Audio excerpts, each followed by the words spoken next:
tamurtiw. Uliw fell-am d amuḍin, yettkindiw, mi tjebbuḍ i tɣaltin unuriw talwit urǧin. Ur tsemnaḍ sin ad yihriw min ɣef yeggunin. Yenna yigiw, ɣef irebbi mi ttnernin d amziw, tsadreḍ tmeddurin, tamurtiw.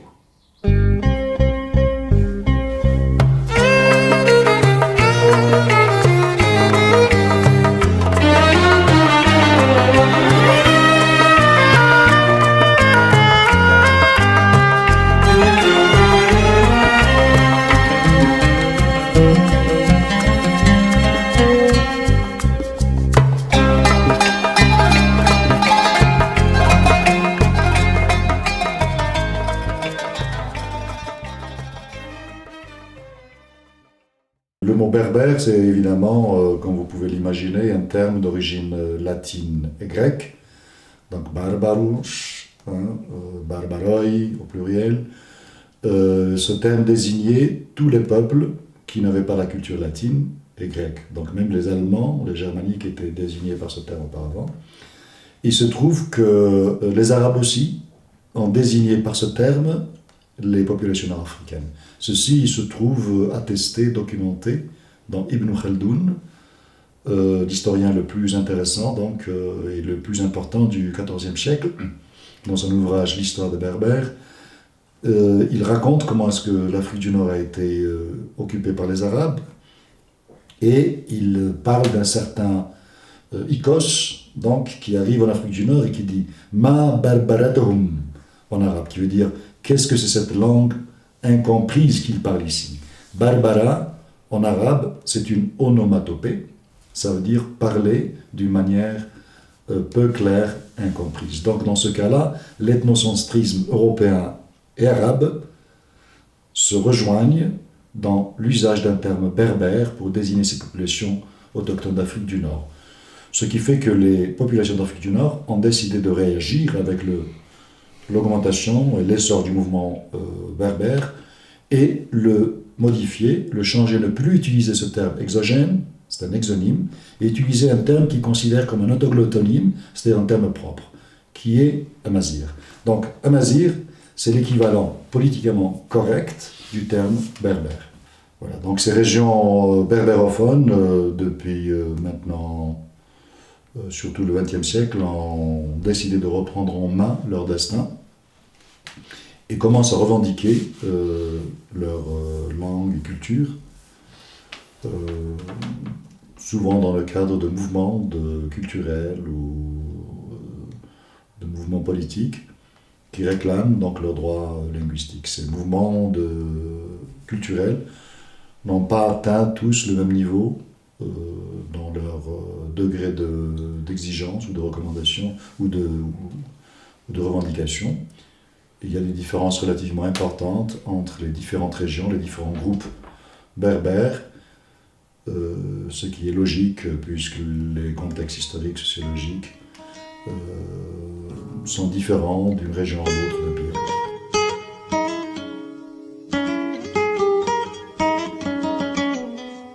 Toutes les classifications linguistiques qui existent, je dis bien toutes les classifications linguistiques qui existent, parlent de langue berbère. Les langues berbères forment partie de la même famille. Il existe une famille linguistique berbère, ou amazigh si vous préférez, qui se trouve à côté des langues sémitiques, à côté du tchadique, à côté du copte. Ces 4 ou 5 familles linguistiques forment la grande suprafamille des langues afro-asiatiques ou caméto-sémitiques. Donc chaque famille linguistique se divise elle-même en des familles différentes. Alors, pour la famille linguistique du berbère, nous avons des langues comme le kabyle, le touareg, le chaoui, le tachlahith, le rifin, etc. En Algérie, en général, quand on parle de la question amazigh ou berbère, en général, c'est le kabyle. Moi, j'ai toujours utilisé une expression qui est la suivante. Le kabyle, c'est la face, ou plutôt l'amazigh, c'est la face voilée du kabyle. En fait, quand on parle de l'amazigh, c'est du kabyle, parce que quand on parle de l'enseignement de l'amazigh, c'est du kabyle, quand on parle des enseignants amazigh, c'est des kabyles, quand on parle des écrivains amazigh, c'est des kabyles, quand on parle des cinéastes amazigh, c'est des kabyles, etc. Donc en Algérie, c'est vrai qu'il y a différents groupes berbérophones, hein, mais les plus actifs, les plus performants, les plus productifs, les plus innovatifs, dans les faits, dans les statistiques, c'est les Kabyles.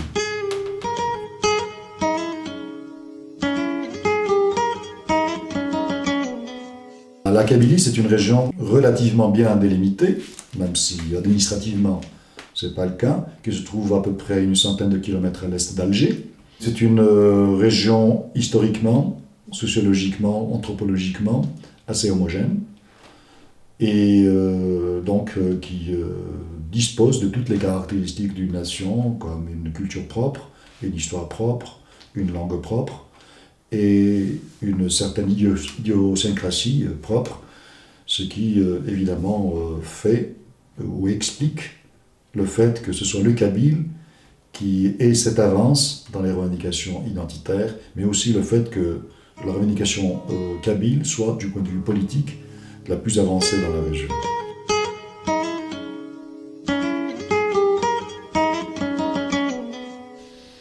ديك الورار يكرولر أرقص تمطوط غلين نهار شضح يون يون السين ويجدف ويكات أفوس ويتسوغو ويشنو شنيش غانس مرمى تتجدف سلوليو غرود الماوني لان زداتس هو تزري وثني لان يقول صفار دو صحاحاي يرشناو يسلولو يكر زقام ورنفريا يلوي شنو أين دينو قرويس يلوي شنا يزلي السن يجانا الرحباني مسلاب اجدفان أدفغني مشومن يثني زدغان زدغان تامورد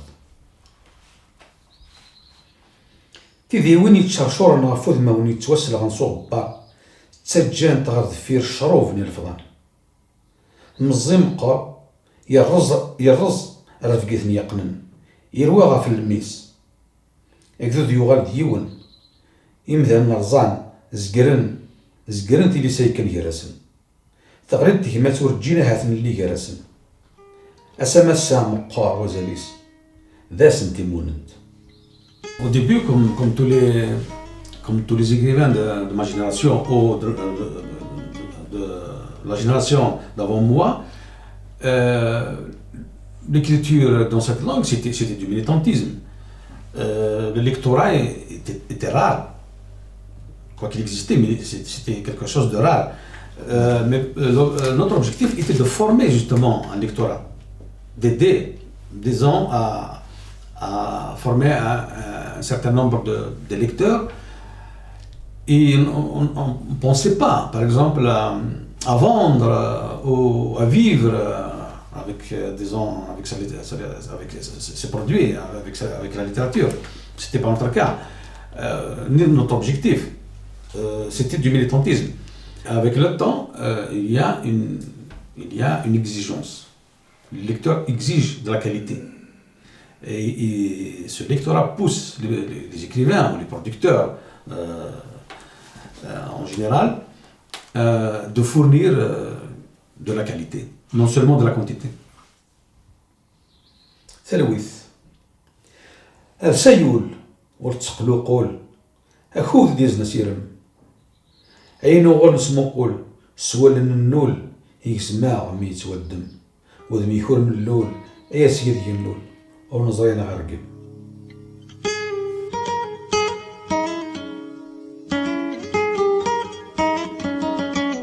La Bibliothèque nationale m'a donné un prix. C'était un prix que je qualifie personnellement de politique. Pourquoi? Parce que je suis sûr que personne n'avait lu le roman. Et ça rentrait dans une politique gouvernementale, dans un projet gouvernemental de la réconciliation nationale. Donc le gouvernement a mis tout un budget dans ce sens, qui a touché à peu près tous les domaines. Et la politique était la réconciliation nationale, bien sûr, pour noyer la guerre civile, pour noyer toutes les responsabilités des uns et des autres, sur ce qui s'est passé sur le drame qu'on avait vécu, etc. etc. Donc, y compris ce projet de donner des prix littéraire, la littérature algérienne en général, hein, les écrivains arabophones, les écrivains francophones, les écrivains berbérophones. Donc, on retrouve dans ce cadre. Moi, j'allais refuser le prix. Parce que un prix que je considère politique. Mais beaucoup d'amis, beaucoup d'enseignants, d'autres écrivains aussi m'ont dit il faut l'accepter, c'est vrai. On est conscient des hommes de la portée de la chose, mais il faut l'accepter parce que pour nous c'est une brèche pour que les prochains prix qui viendront ou qui viendraient, donc on aurait toujours le Kabyle ou le Tamazight en général, disons dans le prix quoi, une participation. Donc c'est dans ce sens que j'ai accepté le prix.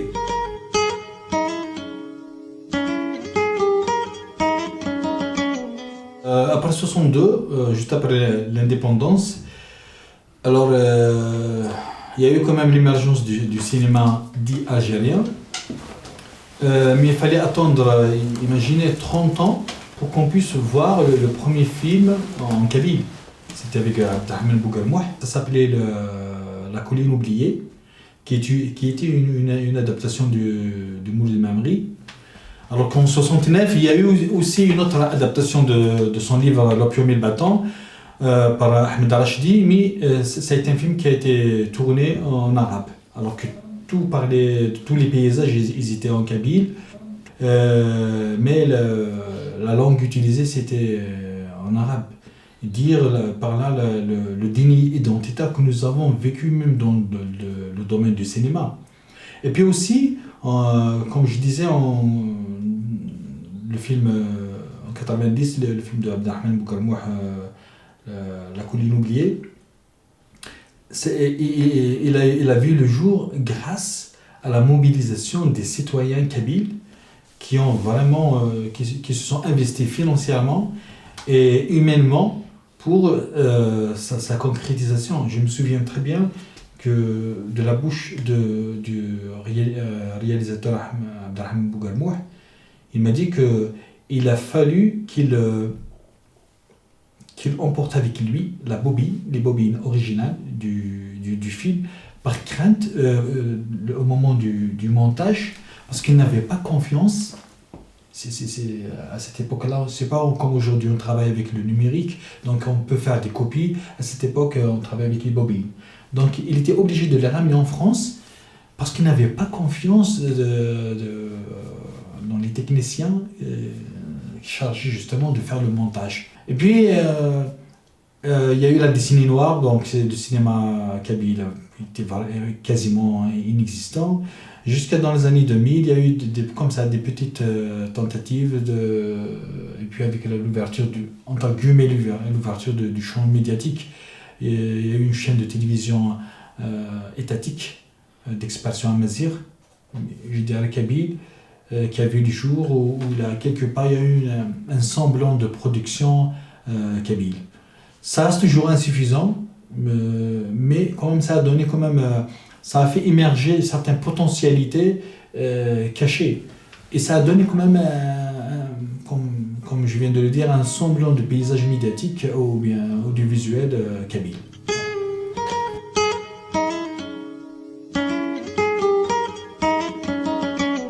Ce que nous faisons, l'objectif ultime de ce que nous faisons, le doublage, c'est la promotion de la langue. Je l'ai toujours dit, je ne fais pas du doublage, je fais de la kabylisation. Parce que c'est important.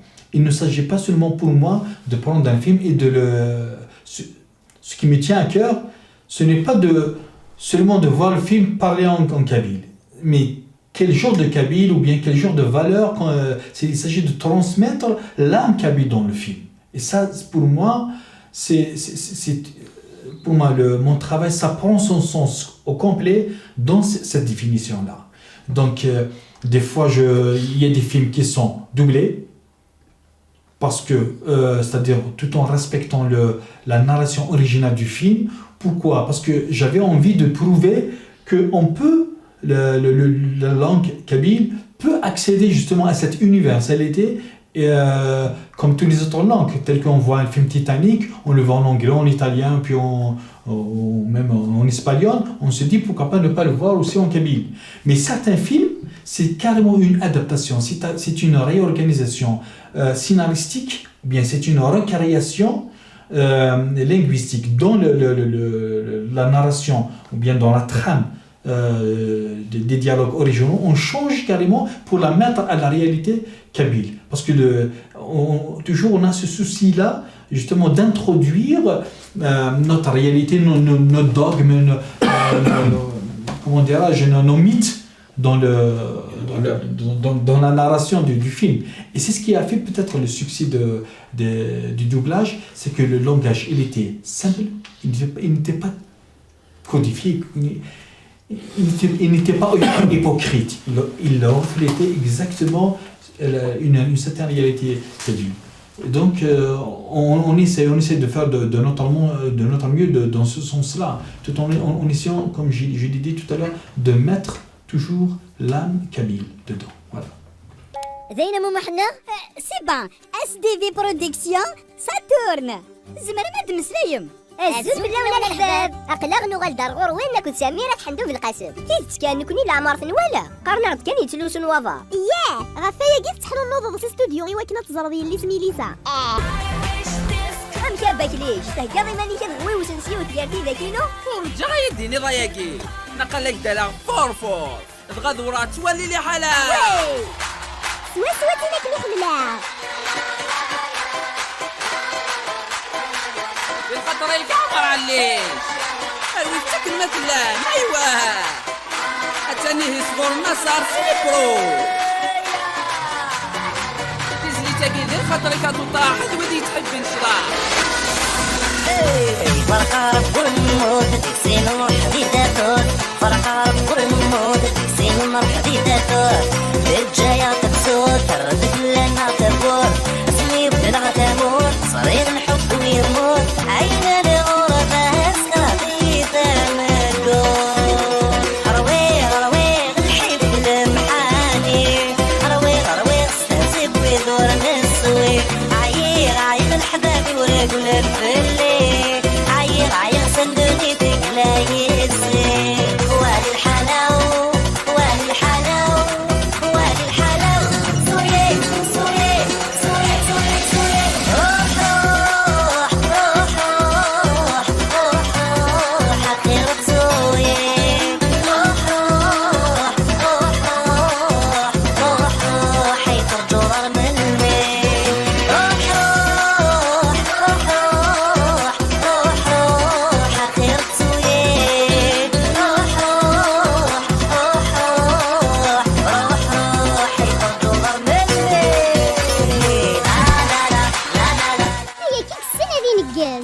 رياك تراث باتي ولي يدا روحي يكذ باطمة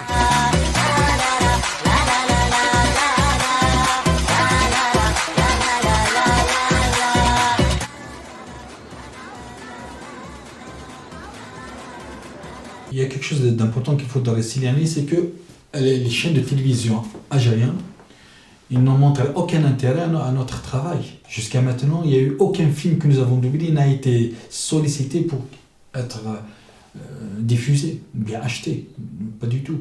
Contraire, je pense qu'à un moment, je me souviens très bien, c'était en 2009, j'ai discuté avec le directeur de la production de la chaîne algérienne.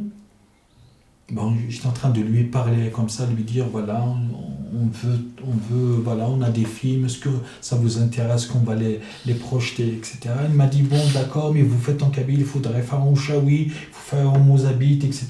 Je lui ai dit écoutez, moi je maîtrise la technique, je ne maîtrise pas toutes les langues, je sais que je comprends le kabyle, c'est ma langue, je peux travailler dans ma langue, le kabyle, mais dans les autres langues, je ne peux pas. Mais cependant, je pourrais mettre mon expérience côté technique et s'il y a d'autres compétences linguistiques dans d'autres langues, telles que le chaou ou bien le mozabite, il n'y a pas de problème. Et devant ma réponse, qu'est-ce qu'il m'a dit? Écoutez, monsieur, Nous savons très très bien ce que vous faites, ça nous plaît, mais il faut avoir les autorisations vis-à-vis des producteurs originaux. Je leur ai dit, écoutez, nous avons l'autorisation de les doubler, de les commercialiser en DVD, mais quand il s'agit d'un marché destiné à une chaîne de télévision, c'est à vous de chercher, autant que télévision, de chercher des autorisations. Et nous, on est là justement à apporter la version demandée, que ce soit en arabe ou en kabyle ou en chaoui. Il n'y a pas de souci. Mais je lui ai dit, écoutez, du moment qu'on ne peut pas, il y a un problème avec les films étrangers, donnez-nous les films algériens, qui sont déjà, c'est votre propriété, là on va les doubler. Pris dans le piège, il me dit, écoutez monsieur Belkacem, je vais vous dire une chose, de toute façon maintenant tout le monde parle arabe, comprend l'arabe, donc ça ne sert à absolument rien de les doubler en kabyle. Je lui ai dit, je lui ai répondu, dans ce cas, monsieur, vous n'avez rien compris au doublage.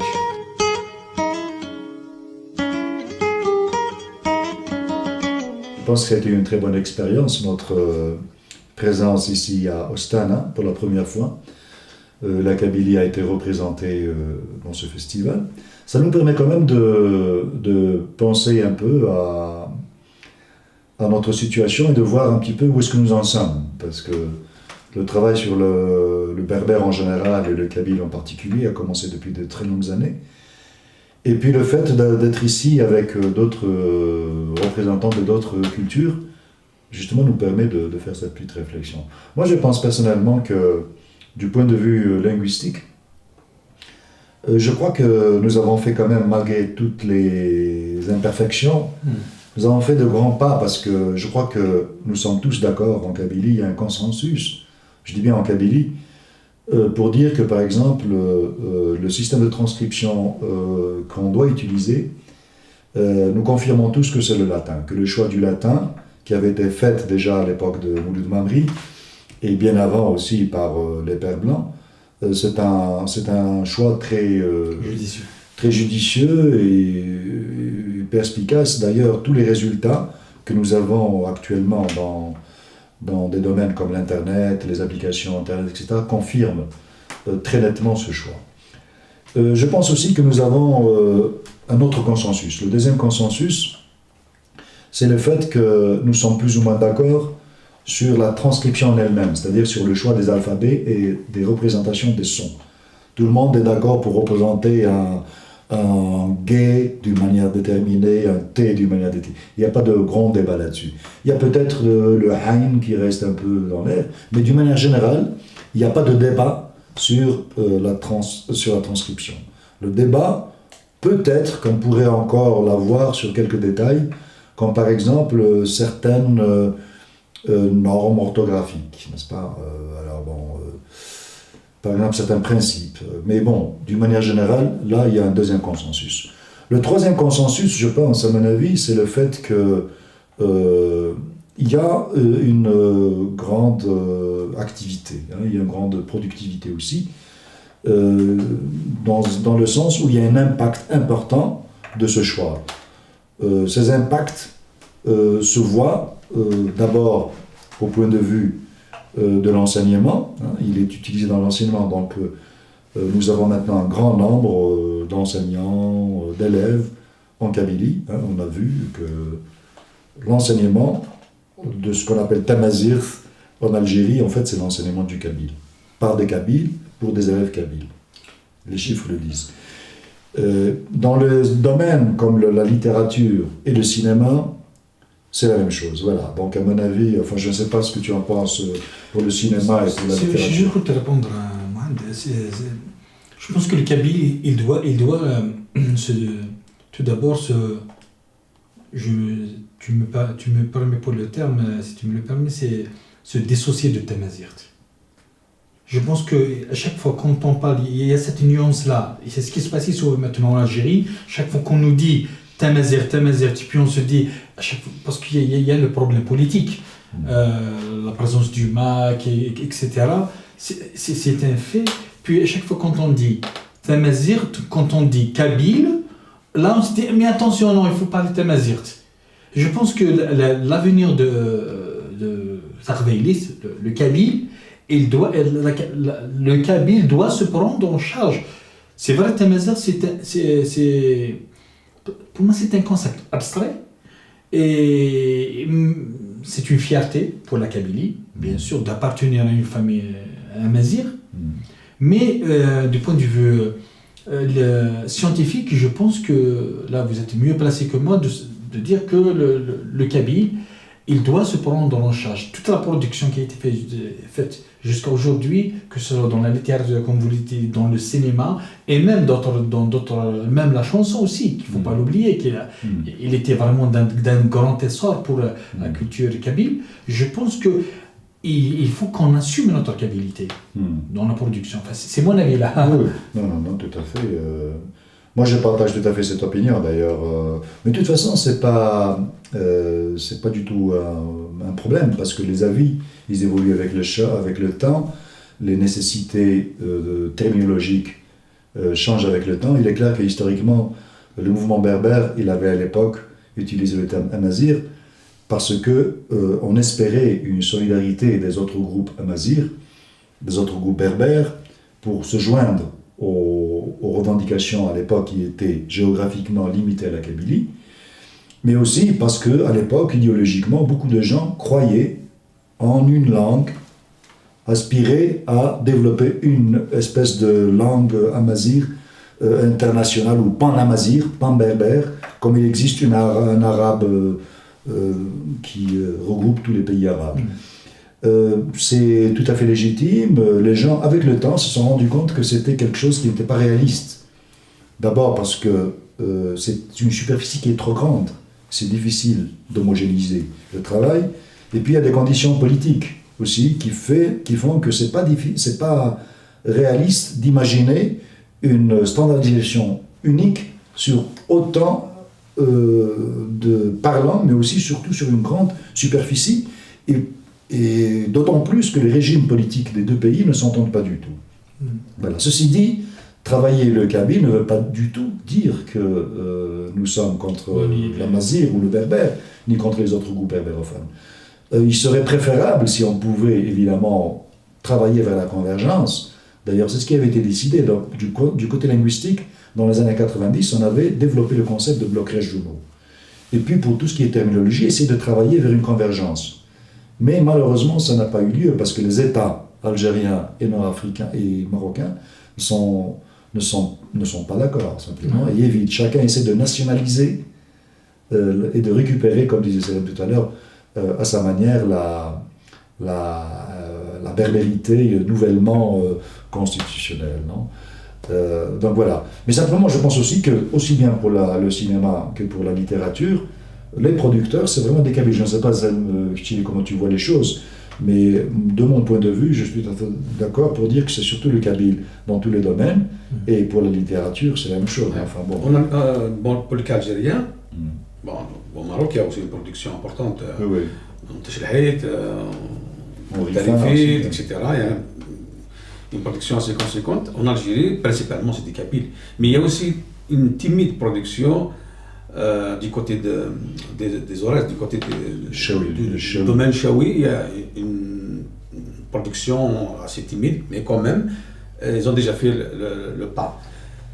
Moi, je dirais que quand même la revendication amazigh ou berbère a commencé il y a longtemps au moins, dans les années 70, concrètement sur le terrain, le combat des ans pour la... Un peu moins, je pense.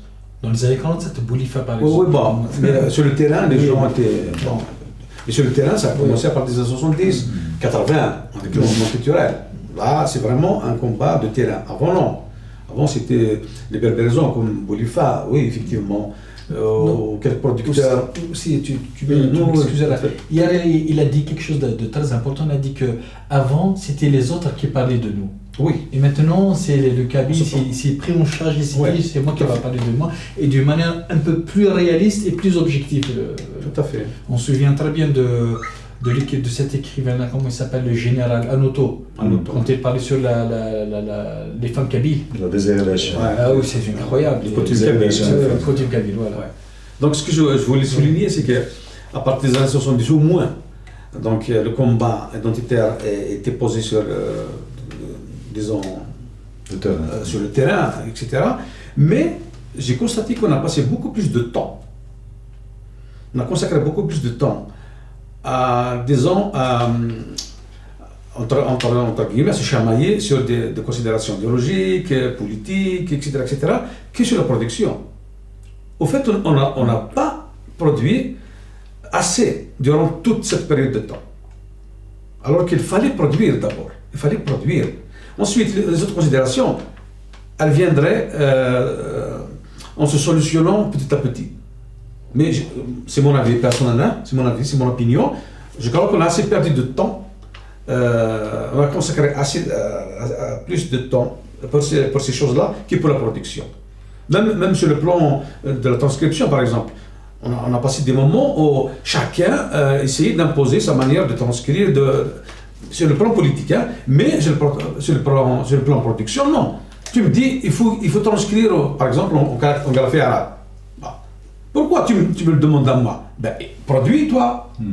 Essaie de produire toi-même en graphie arabe, c'est ton problème. Tu veux transcrire le final? Ben, fais-le. Mais ne me demande pas à moi de le faire. Si je ne sais pas si je me suis bien expliqué. On a passé beaucoup de temps à se chamailler sur ces que je considère, bon, c'est pas des fausses considérations, mais quand même, ça nous a empêché d'aller vite, etc., etc. Alors, si quelqu'un veut produire dans une langue, dans le cabine, dans un système, ben il est libre, fais-le. Mais n'essaie pas d'imposer aux autres ta manière de voir, ta manière de faire, etc., etc. Mais bon, quand même, sur le plan littéraire aujourd'hui, sur le plan production littéraire, le théâtre, la poésie, le cinéma, etc., etc. Mais je considère qu'il y a une avancée assez considérable. Le fait surtout d'avoir des femmes, parce qu'avant ça n'existait pas, peut-être qu'il y a des femmes qui ont écrit, mais elles n'avaient pas la chance de se faire publier, elles n'avaient pas la chance d'accéder, disons, au champ littéraire. Je pense que le fait d'avoir des femmes aujourd'hui, et même primées, parce qu'il y a deux écrivains jeunes actuellement, derrière Louise et Linda Kodesh, les deux ont été primées. Une, elle a été primée par le prix la fondation Mohamed Dib, et l'autre a reçu le prix à Serge Bab de la Foire du Livre. Voilà. Donc le fait d'avoir des femmes déjà qui rentrent dans ce domaine et qui écrivent en kabyle, en tamazight, c'est formidable. Donc moi je pense qu'on a déjà fait un pas symbolique très important en littérature. Et chaque jour, il y a des jeunes, vraiment jeunes, vingtaine d'années, peut-être moins, qui se mettent à l'écriture des récits, du roman, de la poésie, du théâtre. Ils essaient de toucher à peu près à tous les domaines, à tous les genres littéraires qui existent. Oui, très bien. Voilà. Aussi, ce que j'aimerais bien souligner lors de notre séjour ici, c'est le déni identitaire à la fin, que subissent d'autres langues, d'autres cultures. Et à la fin du compte, je me suis dit, mais à un moment donné, à la fin, on n'est pas les seuls qui ont subi les affres de ce déni-là. C'est incroyable. On se dit à la fin du compte, il y a d'autres peuples qui vivent dans cette atmosphère-là de déni. C'est universel. C'est incroyable. Là. Oui, mais aussi, en comparant un petit peu la situation du Kabyle, on croyait qu'on était les pires, disons, dans ce monde. Mais on se rend compte que, par exemple, il y a des facteurs qui sont importants. Premièrement, ne pas attendre la légalisation de ta culture et de ta langue pour travailler. Il ne faut pas attendre un cadre légal pour que tu puisses travailler. Il faudrait commencer à le faire avant. Deuxièmement, le facteur très important, c'est absolument miser sur le passage à l'écrit et donc l'enseignement.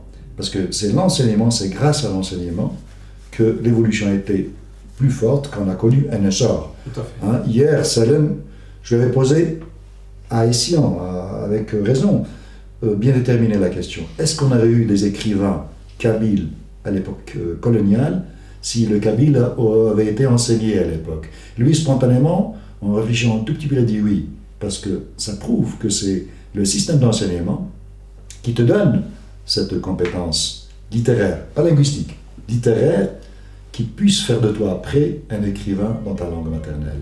Et cette fois-ci, donc, la grande différence, par exemple, peut-être avec d'autres minorités, c'est que l'enseignement va faire que les gens vont s'intéresser à la langue, vont devenir plus exigeants, vont s'ouvrir sur d'autres secteurs et vont travailler leur langue.